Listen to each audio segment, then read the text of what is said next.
Olivier, bonjour. Comment ça va? Ça va très bien, passe beau temps. Tu as vu, on a les pieds dans l'eau, donc tu viens de finir ta présentation. Tu nous as parlé de quoi, cette école thématique sur l'identité numérique?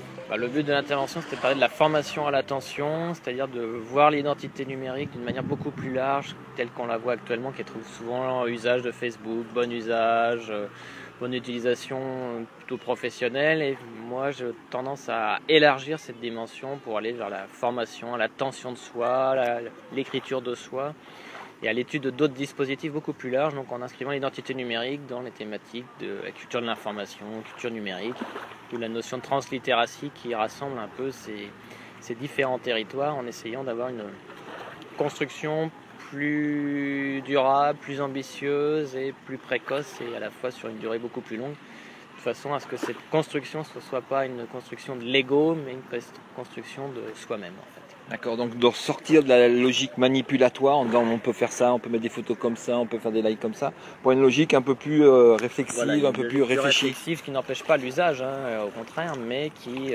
s'inscrit dans une durée beaucoup plus longue, un réinvestissement, et qui permettent d'adopter, de faire des choix technologiques, réfléchis, et une construction qui apporte aussi à soi, vraiment pour soi, avant d'essayer de se valoriser à tout prix vers l'extérieur, même si les deux ne sont pas incompatibles.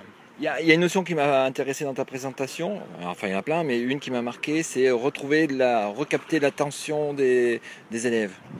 C'est l'enjeu éducatif actuel le plus important et à la fois le plus difficile, c'est qu'on a une dispersion de l'attention en classe, mais aussi en dehors, du fait de la multiplicité des écrans. C'est très difficile de se concentrer durablement sur un document dans une journée. Donc tous les enseignants rencontrent ça en classe vis-à-vis de leurs élèves.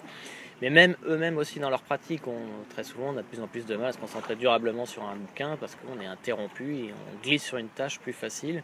Du coup l'enjeu c'est de réussir à former les élèves à se concentrer durablement sur un objet pour qu'ils puissent exercer leur esprit critique et qu'ils sortent des logiques un peu commerciales qui nous incitent davantage à cliquer, à être sur l'impulsion, et du coup on n'utilise pas notre esprit critique et on ne réfléchit pas vraiment à ce qu'on fait.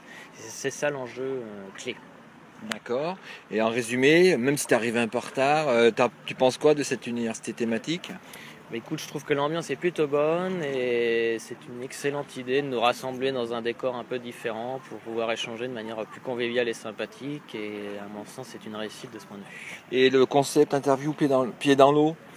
Écoute, c'est la première et dernière fois, je te promets. C'est bien, d'habitude on parle de nous immerger dans le bain numérique, mais là on l'a fait au sens propre et je trouve que c'est pas aussi bien. Désormais on va pouvoir prendre le large. D'accord, on va prendre le large. Merci Olivier. Merci.